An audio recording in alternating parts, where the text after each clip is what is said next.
بسم اللہ الرحمن الرحیم۔ السلام علیکم ورحمۃ اللہ۔ ایک مشہور کمپنی میں منیجر کی پوسٹ کے لیے انٹرویو ہو رہے تھے۔ ان کو نہایت تجربہ کار اور ماہر منیجر کی ضرورت تھی، مگر حیرت کی بات یہ تھی کہ کوئی بھی اس پوسٹ کے لیے سلیکٹ نہیں ہو پا رہا تھا۔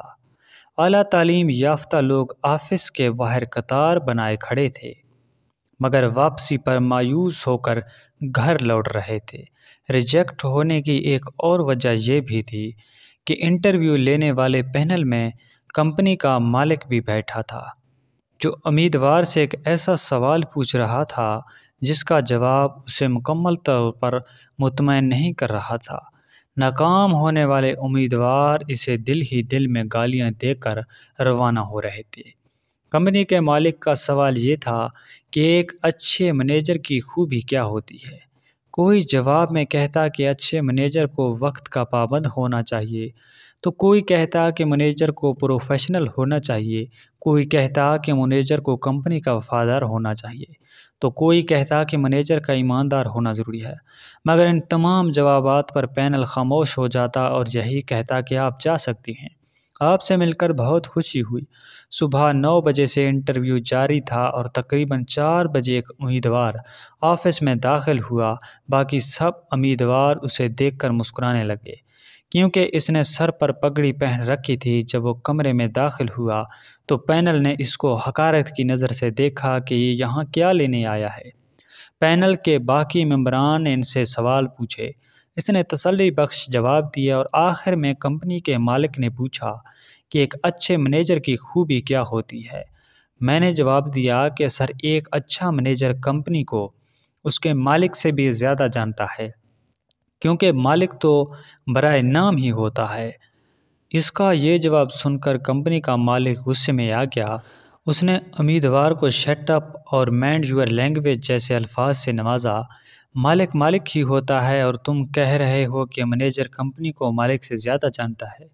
کیا تمہاری طبیعت تو ٹھیک ہے؟ اپنے اس جواب کو دلیل سے ثابت کرو۔ امیدوار نے مسکراتے ہوئے کہا کہ سر، میں نے اپنے گھر کے ماحول سے ہی سیکھا ہے اور اس نتیجے پر پہنچا کہ میں منیجر کمپنی کو مالک سے زیادہ جانتا ہوں۔ میرا والد ہمارے گھر کا سربراہ ہے، یعنی مالک ہے۔ کوئی اس کے اجازت کے بغیر کوئی نیا کام نہیں کرتا۔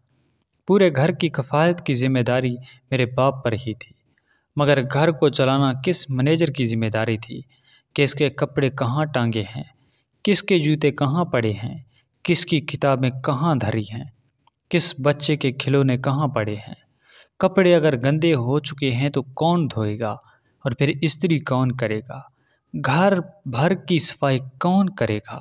پھٹے پرانے کپڑوں کو پیوند کون لگائے گا؟ اگر مہمان آ گئے ہیں تو ان کا کھانا کون بنائے گا؟ کوئی بیمار پڑ جائے تو پرہیز والا کھانا کون تیار کرے گا؟ یہ سب مینیج کرنے والی شاندار منیجر میری امی جان ہی تھی۔ اگر کبھی بھول کر بھی ہم ابو سے پوچھ لیتے کہ فلاں چیز کہاں پڑی ہے تو وہ ڈانٹ کر کہتے کہ مجھے کیا معلوم، اپنی ماں سے پوچھو۔ حتیٰ ابو کے بیگ کی چابی تک کا ماں کو ہی علم تھا کہ وہ کہاں پڑی ہے۔ ہم اکثر اپنے والد کو چھیڑتے تھے کہ آپ تو بس نام کے ہی مالک ہیں، گھر کا سارا نظام تو امی چلا رہی ہیں۔ سر، اس لیے میرے نزدیک ایک گھر کی منیجر سب سے بڑی خوبی یہی ہے کہ وہ مالک سے زیادہ کمپنی سے واقف ہوتا ہے۔ کمپنی کے مالک نے نوجوان کا جواب سنا اور قابل تحسین نگاہوں سے اس کی طرف دیکھا۔ سب پینل نے کھڑے ہو کر نوجوان کے لیے تالیاں بجائیں اور اس منیجر کی پوسٹ کے لیے منتخب ہونے پر اس نوجوان کو مبارکباد پیش کی۔ اپنی ماں کی اہمیت کو سمجھیں۔ ماں ہی وہ واحد منیجر ہے جو بغیر تنخواہ، بغیر کسی معاوضے کے 24 میں سے 20 گھنٹے کام کرتی ہے اور گھر کو سنبھالتی ہے، کبھی ماں کی شکل میں، کبھی بیوی کی شکل میں، تو کبھی ایک بیٹی کی صورت میں، ہر وقت خدمت کے لیے تیار ہے۔ اگر ویڈیو اچھی لگے تو ویڈیو کو لائک اور چینل کو ضرور سبسکرائب کریں۔ شکریہ۔